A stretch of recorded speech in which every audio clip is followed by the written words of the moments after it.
सही बोलले पे तोहके मिर्चनिया न लागेला। ढोरी देखावेलू का सबके अच्छा लागेला। आजकल तो ये सब ट्रेंड में चलत बाटे।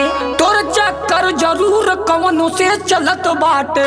हजा चलत बजावन मन करी तू कली हा। हाँ तो बेहने नैहर जाए के प्लान कर ली हा। तो के तसक धली हले हवे बीमारी हा। ढेर लोग हार गइल अब तोरे तबारी हो। देखा हमरे पे तोहर चले ना चलाना हो।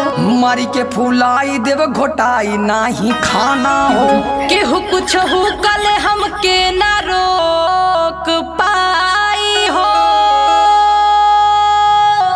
हाथ बल भर पिटाई जे भी हमारे घर में